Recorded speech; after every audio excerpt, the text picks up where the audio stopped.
minus 1.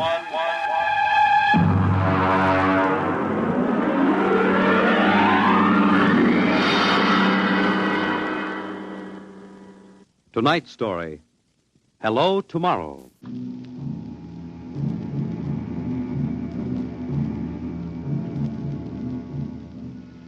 After the third atomic war, when the Earth was a mass of red radioactive dust, a handful of men and women went deep underground in the struggle for survival. A new civilization was built deep underground, a civilization which must keep a ceaseless vigil against the deadly gamma rays which filter down through the Earth. A civilization where the prime consideration is the genetic survival of the race. It is to this civilization in the year of our Lord, 4195, that we take you now.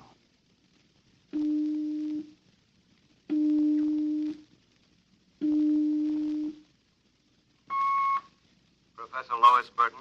Yes. I have a call from the Director of Emotional Stability for the Third Oblong. Go ahead, sir.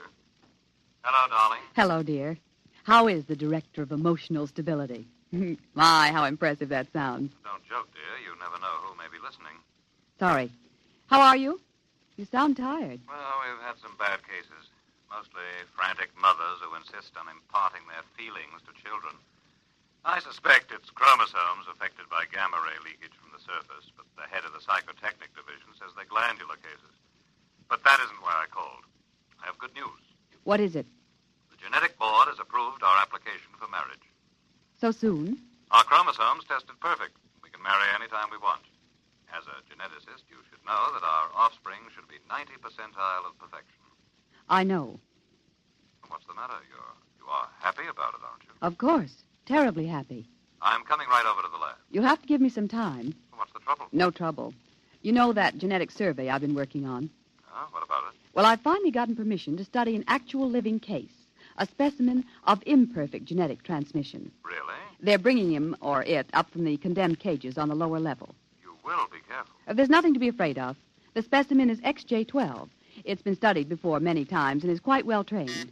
Oh, there's my door signal. I'll have to hang up, darling. See you later. Yes? Professor Burton? Yes. I'm from the Phylogenic Institute. Oh, you brought my specimen? May I come in? By all means.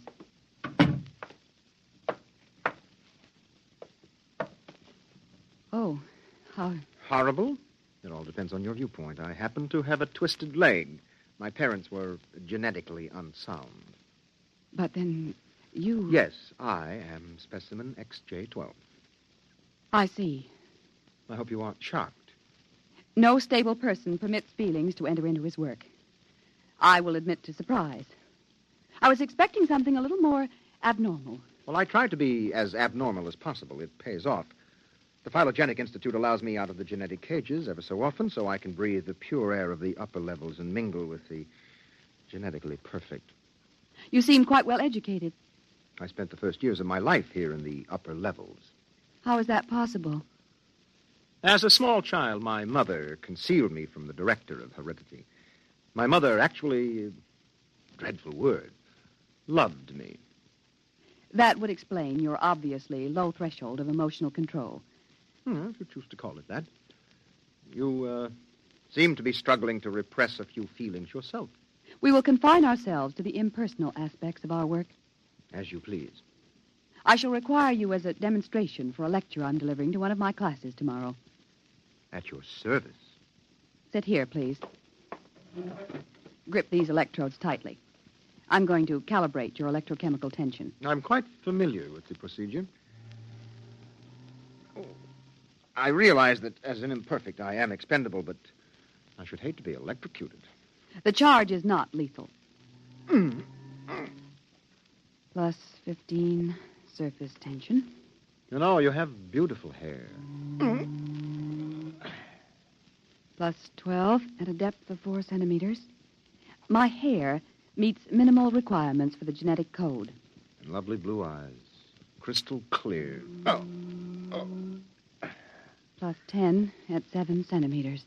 Pretty. A perfect woman. Lovely expressive hands. And a heart of stone. Like all the rest of you, imperfect survival type. Shut up. Oh, could it be you do have feelings?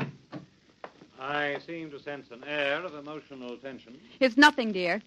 This is the specimen. You, specimen. Tell this dolt who I am, Lois. This is the Director of Emotional Stability for the Third Oblong. You will address him as Mr. Director. Mr. Director. This creature seems quite impertinent. He's only a specimen, darling. Well, use him and ship him back to the cages. He's probably radioactive.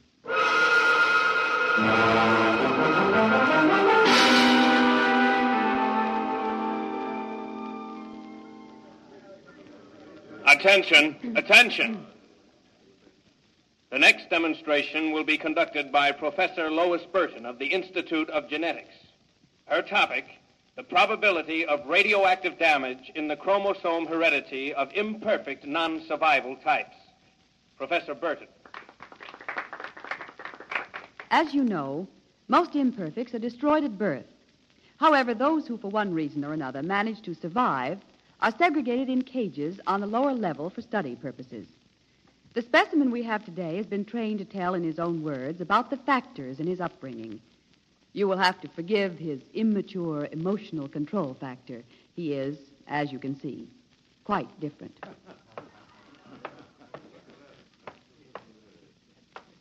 Specimen XJ12. You will proceed, please. Thank you. My mother was a psychotechnician in the Fifth Oblong. My father was an historian specializing in the records of pre-atomic surface culture. In the earthquake of 2170, apparently some hard radiation filtered down through the tunnels and penetrated the Fifth Oblong. The effect on my hereditary factors is quite apparent in this twisted leg. My father taught me in the last days before he was executed that every human personality is born with certain inalienable natural rights. The rights to have feelings, the right to mature, and above all, the right to be different from every other living organism. Because it cannot be otherwise, I submit to you, distinguished students, that the attempt by this society to abridge these rights is a violation of nature. I submit that the imperfects, the mutants, those who are different, have as much right to exist and be free as you. And I say, break open the cages. Stop him! Give us back the right to be individuals. Stop him! Oh! Perhaps that will teach you. Professor Burton, take this specimen back to your laboratory and confine him.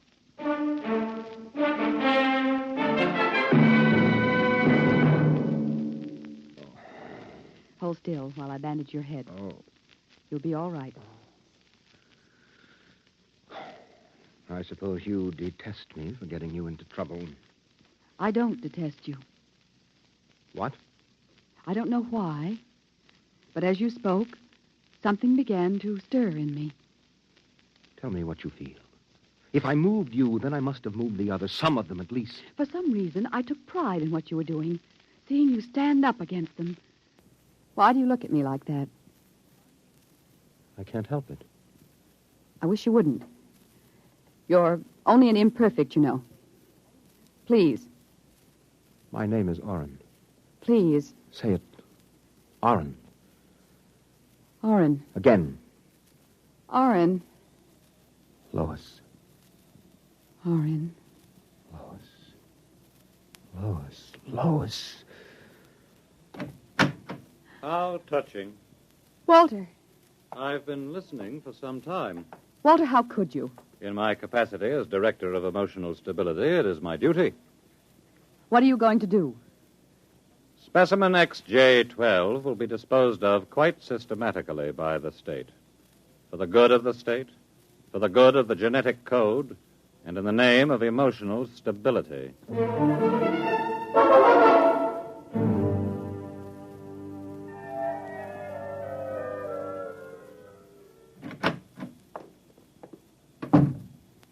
Walter, I have to talk to you. Go right ahead. Walter, you mustn't destroy him. The specimen? Why not? He's emotionally unstable. You have to expect irrational behavior. Aren't you forgetting something, my dear? That you were responding in much the same manner? Or had you forgotten? You see, I'm having him liquidated for your sake. He has an upsetting effect on you. Then send him back to the cages. But don't kill him. You speak of destroying an inferior creature as if it was something unethical. Walter, please, for my sake. I understand that you have entered a plea for postponement of marriage at the Records Bureau. Yes. I was too upset to go through with it. It came as a great disappointment to me. I'm sorry. I was hoping that, linked to a stable personality such as mine, you might settle down. If you were married to me, I might even be persuaded to send him back to the cages instead of having him destroyed. Think it over. If I refuse? The choice is yours. Well, my dear? Perhaps you're right. I am. I suppose I ought to be rational about this. After all, he's an imperfect. I'm glad you've come to your senses. When can we be married? Tomorrow, if you like. The sooner the better.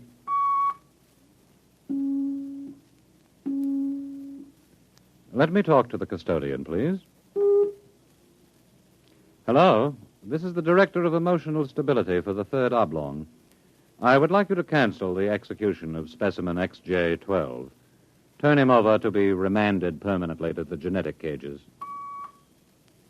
You'd better go. I'll pick you up in, say, an hour, and we'll make plans. All right? Yes. Yes, of course.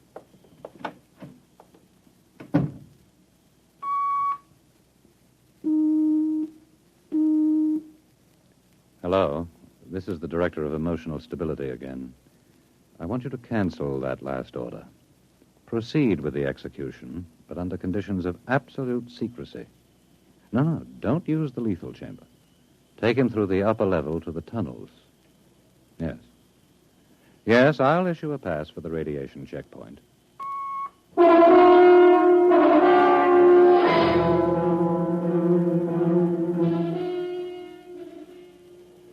Into the elevator. Very well. Why are we going toward the surface? The cages are on the lower levels. Radiation check. I've never done that before. New procedure. Walk. Halt. You can't go beyond this point. There is radioactivity in the tunnels. I have a pass from the Director of Emotional Stability for the Third Oblong. Special mission. I'll open the airlock. March inside.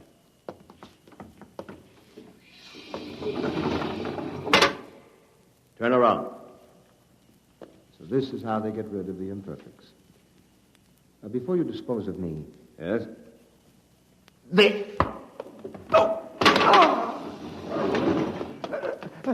Help! Security! Security! What is it? What's happened? The prisoner struck me. He escaped into the tunnels. He won't last long. Can you go after him? I could send a robot, but it isn't worth the trouble. There's no way back from the tunnels except through here. The only other direction he can go is toward the surface. And the closer he gets, the hotter the radiation. No, I think you can consider your prisoner officially dead.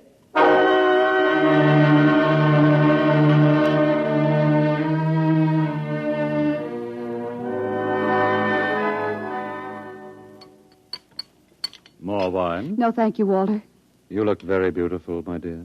Very beautiful. Thank you. The wedding will be a small affair.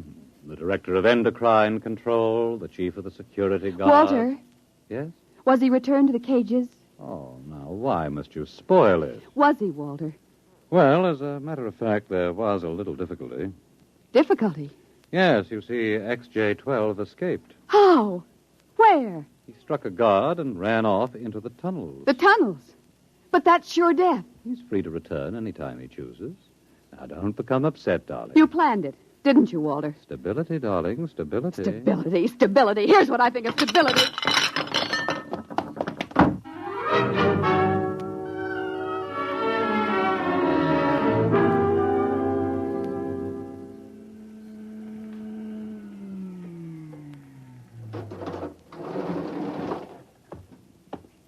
Halt. State your business. I'm Professor Burton of the Genetic Institute. You can't go into the tunnels, Professor. You'll have to let me by. I'm the fiancée of the Director of Emotional Stability. Oh, I suppose you're after the one who escaped? Yes, He's quite dangerous, I understand. I'm well armed. Wouldn't it be better to send a robot? I'm quite capable of handling him. He was my subject. All right, miss. It's your risk.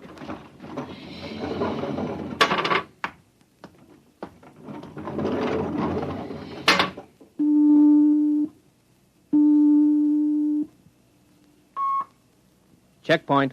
This is the Director of Emotional Stability. Yes, sir. If Professor Burton tries to pass the checkpoint, I want her taken into custody. Professor Burton just passed, sir. She You said that... idiot! But, sir, she said that I she don't had... care what she said. Stop her. Send robots after her. Get her back. Yes, sir. At once, sir. Robot control. Checkpoint to robot control. Order out all televocal robots into the tunnels. Have them bring back any humans. This is a first priority order.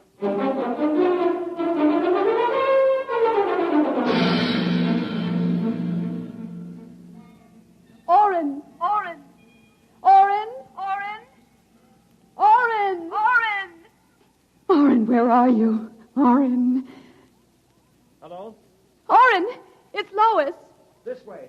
Behind the rocks. Over here. Oh, darling, darling. Lois.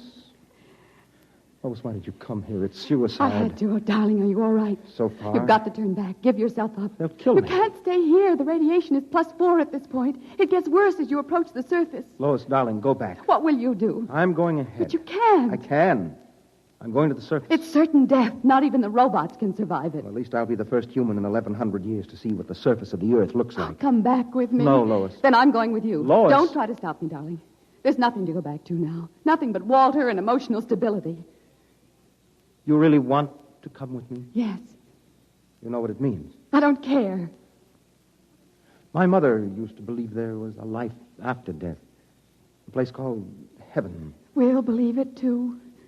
Oh, no, Lois, I can't let you go. Oren, I love you. See, I know how to say it now.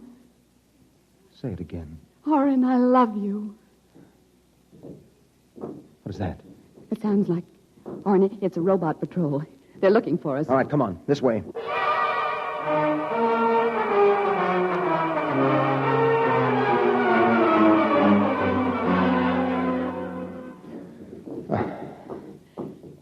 Oren, wait. It can't be much farther, darling. The robots. They're coming. I can see their lights now. Listen, they've stopped. The lights are swinging round. Oren, they see us. Come on. Look, Lois, look ahead. You can see the lights reflecting from something. It looks like a lead door. Come on through. There must be some way to close it. Oh, yes, here. Let me help.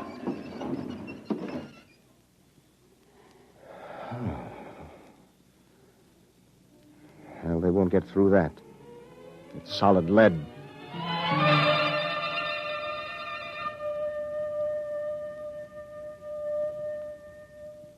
Oren, I feel so strange. Where are we? I don't know. Look, up there. A huge round light. Lois. Yes, Oren. Lois, that's Luna, the moon. We're on the surface. How strange and red everything looks. How it glows. It's the radioactivity. Quiet and peaceful. And deadly. Oh, hush, darling, hush. Sit here and rest a while. Put your arm around me. Oren. Oren, I'm afraid. Oren, we're going to die. Don't think about that. Just think about us. Alone. The first humans to stand on the surface of Earth in 1,100 years. That door must have been placed there by the last handful of survivors who went underground after the atomic wars. And those other lights, the small ones, they must be stars. Oren, I'm so tired. Go to sleep, darling. Put your head on my shoulder and sleep. Hold me, Oren. Hold me very close.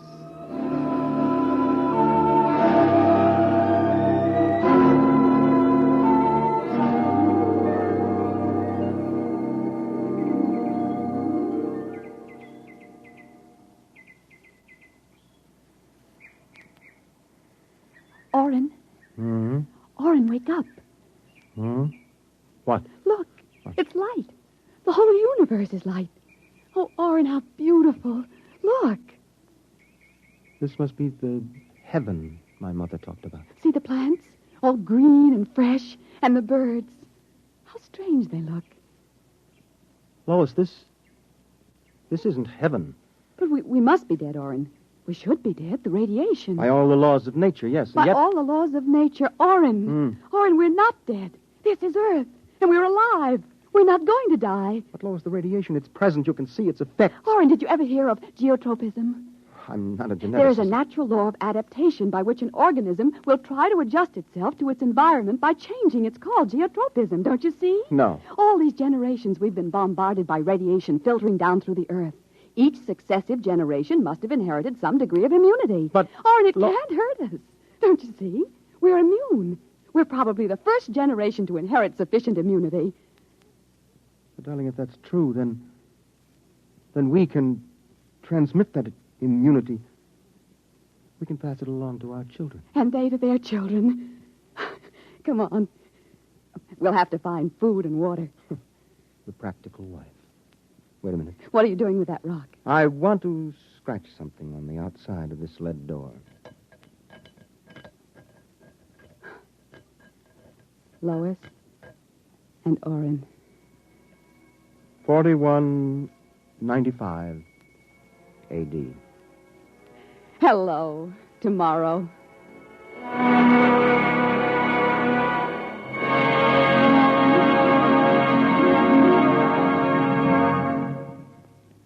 You have just heard X-1, presented by the National Broadcasting Company in cooperation with Street and Smith, publishers of astounding science fiction. Your announcer, Fred Collins. X-1 was an NBC Radio Network production.